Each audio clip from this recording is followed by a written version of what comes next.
নমস্কার, সন্ময় স্পিক্স থেকে বলছি। সন্ময় বন্দ্যোপাধ্যায় আপনাদের জন্য। ডাক্তার উদয়ন মিত্র আলিপুরদুয়ার মেডিকেল কলেজে তিনি ডাক্তার হিসেবে ছিলেন 2015 সালে রিঙ্গার ল্যাকটেট নিয়ে। তিনি হি ওয়াজ দ্য ফার্স্ট ওয়ান যিনি প্রতিবাদ করেছিলেন। তিনি শুধু নন, তার সঙ্গে আরও তিনজন ডাক্তার মিলে লিখিতভাবে সুপারের কাছে চিঠি দিয়ে জানিয়েছিলেন যে রিঙ্গার ল্যাকটেট কিন্তু শেষ পর্যন্ত ক্ষতি করছে প্রসূতি মায়েদের এবং একাধিক মায়ের মৃত্যুর কারণ ঘটিয়েছেন। পরবর্তীকালে সেই ওষুধ বন্ধ হয় এবং তার পরবর্তীকালে যখন বাইরে থেকে স্যালাইন কিনে প্রসূতি মায়েদের দেওয়া হয় তখন কিন্তু মৃত্যুর হার বন্ধ হয়। ঠিক এরপর কিছুদিন বাদে আবারও সেই ringer lactate Paschimbanga West Bengal ফার্মাসিউটিক্যালসের সেটা আবার কেনা শুরু হয় এবং প্রকিওর করা হয় এবং সেটা দেওয়ার পর একই দিনে দুজন মায়ের প্রসূতির মৃত্যু হয়েছে। এই ঘটনা তিনি লিখিতভাবে জানিয়েছিলেন আলিপুরদুয়ার মেডিকেল কলেজের হসপিটালের সুপারকে। তারপর যেটা ঘটে 2015 সালের পর 2016 সালে তাকে আচমকা ট্রান্সফার করে দেওয়া হয় শুধু চাঁচলে এবং তারও আগে তাকে শোকজ করা হয় এবং তাকে লিখিতভাবে চিঠি দেওয়া হয় তিনি ডিস্টারবেন্স করছেন, তিনি প্রতিবাদ করছেন, তিনি অন্যায়ভাবে সমস্ত ব্যাপারটাকে গুলিয়ে দেওয়ার চেষ্টা করছেন। এ জাতীয় নানান অজুহাত খাড়া করে তার উপর খড়গহস্ত হয় শেষ পর্যন্ত স্বাস্থ্য ভবন। সেই ঘটনা ইতিমধ্যে চাউর হয়েছে, মিডিয়াতে প্রচারও হয়েছে। আমরা আজকে সরাসরি আলিপুরদুয়ারে সেই মানুষটি ডক্টর উদয়ন মিত্রর সঙ্গে যোগাযোগ করেছিলাম সন্ময় স্পিক্সের তরফ থেকে।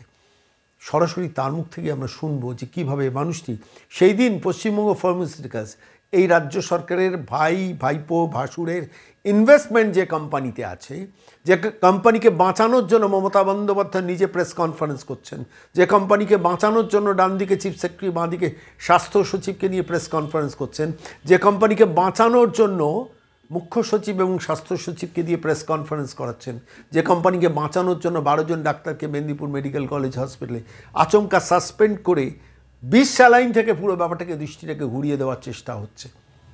সেই পশ্চিমবঙ্গ ফার্মাসিউটিক্যালসের রিঙ্গার ল্যাকটেট নিয়ে হি ওয়াজ দ্য ফার্স্ট ওয়ান, এখনও পর্যন্ত যা তথ্য জানা যাচ্ছে, যিনি প্রথম প্রতিবাদটা শুরু করেন। পরবর্তীকালে বহু ডাক্তার এটা নিয়ে প্রতিবাদ করছে যে এই রিঙ্গার ল্যাকটেটে শেষ পর্যন্ত এই 20 স্যালাইনে শেষ পর্যন্ত বহু মানুষের মৃত্যু হয়।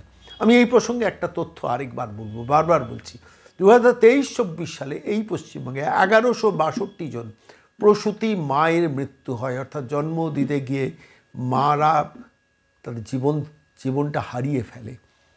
কতজন এই রিঙ্গার ল্যাকটেটের জন্য হয়েছে আমরা কেউ কোনো দিন জানতে পারবো না, কারণ সেখানে কোনো ডেথ অডিট হবে না, জানাও যাবে না তারা প্রয়াত হয়েছেন, তাদের সৎকারও হয়ে গেছে। কিন্তু আজকের দিনে দাঁড়িয়ে প্রসঙ্গটা ভীষণভাবে মনকে নাড়া দিচ্ছে। 2015 সালে ডাক্তার উদয়ন মিত্রর কথা অনুযায়ী সেই দিন যদি এই এই এই ওয়েস্ট বেঙ্গল ফার্মাসিউটিক্যালসের রিঙ্গার ল্যাকটেটকে বন্ধ করা হতো তাহলে তো এই মৃত্যুগুলোকে আটকানো যেত। আজকে কর্ণাটকের দিকে তাকিয়ে দেখুন, কর্ণাটক মেডিকেল সাপ্লাই কর্পোরেশন, কর্ণাটকের সরকার 3 বছরের জন্য ব্যাকলিস্টেড করে দিয়েছে ওয়েস্ট বেঙ্গল ফার্মাসিউটিক্যালসকে। আর 2023-এর মাফ করবেন 2024-এর 22শে মার্চ লিখিতভাবে ব্ল্যাকলিস্ট করে সেটা এ রাজ্যের স্বাস্থ্য সচিব নারায়ণ স্বরূপ নিগমকে তারা জানিয়েছিলেন। তারপরও ঘুষ ফেরেনি এই সরকারের, ফলত আলটিমেটলি মৃত্যু মিছিল চলেছে এবং শেষ পর্যন্ত যার সর্বশেষ পরিণতি মামুনি রুই দাস। আজকের এই প্রতিবেদন পেশ করার সময় আমি সরাসরি চলে যাব ডক্টর সেই মানুষটির কাছে যে মানুষটি প্রথম এটা প্রতিবাদ করেছেন, ডক্টর উদয়ন মিত্র। 2015 সালে আলিপুরদুয়ারে সরাসরি তার সঙ্গে যোগাযোগ করেছিলাম। কি বললেন সন্ময় স্পিক্সকে শুনুন। নমস্কার ডক্টর মিত্র, আমি সন্ময় বন্দ্যোপাধ্যায় বলছি।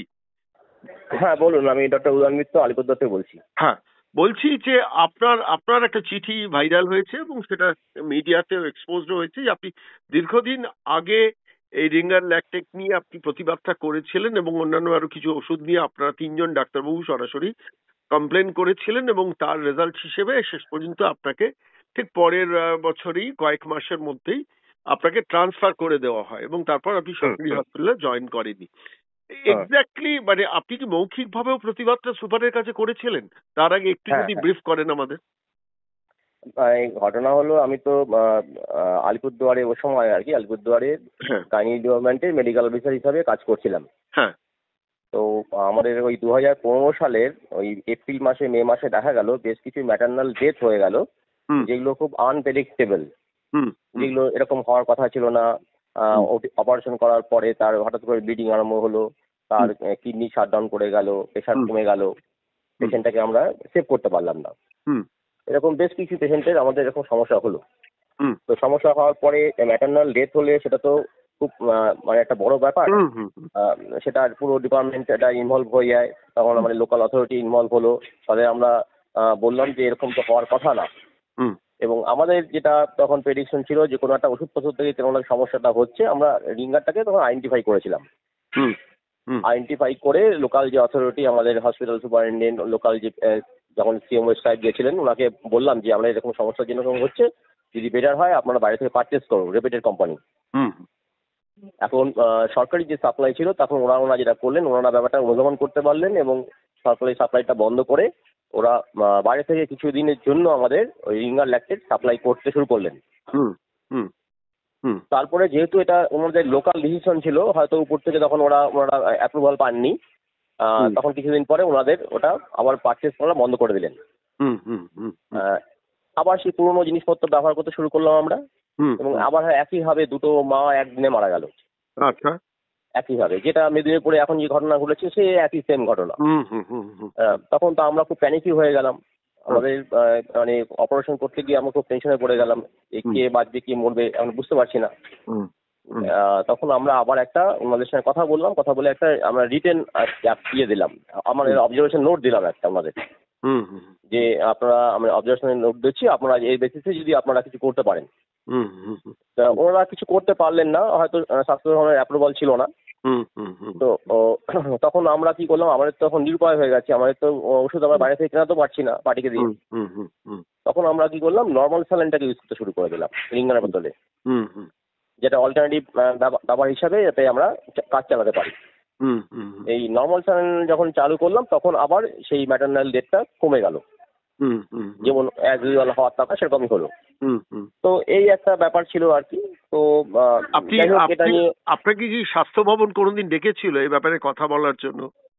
স্বাস্থ্য ভবনের ডিএচএস ওই সময় এক সময় এসেছিলেন, ডক্টর ইয়ে ছিলেন তখন, আহ, আহ, ইয়ে ছিলেন, ওনার নামটা কি ছিল? যাই হোক মানে হ্যাঁ, তিনি স্বাস্থ্য তাকে ভবনের, তাকে আপনি মৌখিকভাবেও জানিয়েছিলেন, লিখিত হ্যাঁ, চিঠি তো দিয়েছিলেন?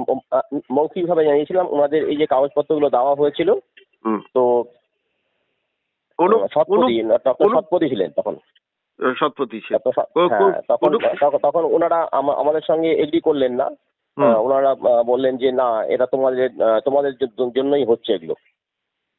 তো এই করে মানে তখনও পরবর্তীকালে ডাক্তারদের ঘাড়ে দোষটা চাপানোর চেষ্টা। একদম একদম একদম। হুম কিন্তু লোকাল অথরিটি কিন্তু আমাদের সঙ্গে এটা এগ্রি করেছিলেন যে এটা সমস্যাটা অন্যখান থেকে হচ্ছে। তো মানে ওপর লেভেল থেকে প্রেসার ছিল যে এই কোম্পানির ওষুধটাই চালাতে হবে। এবং তখন কি ওই পশ্চিমবঙ্গ ফার্মাসিউটিক্যালসের নামটা দেখেছিলেন? মানে তখন তো এগুলো নিয়ে এত চর্চা হয়নি। তখন এটা একটা সেগ্রিগেটেড ব্যাপার ছিল। আর এখন তো মিডিয়া যখন পুরো ব্যাপারটা যেমন ক্যাচ করছে, আমরা সবাই জানতে পারছি, এগুলো তো ছিল না তখন। তো এই ব্যাপার হলো তখন।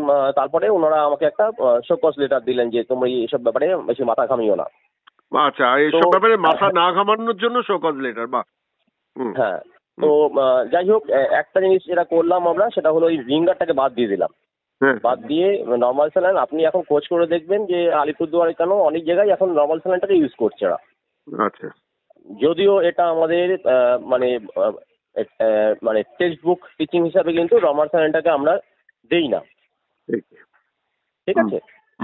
রিঙ্গারই দেওয়া উচিত, কিন্তু এখন উপায় তো নেই। এখন যদি এরকম সমস্যা হয়, তখন তো মাকে সেভ করতে হবে। স্বাভাবিক।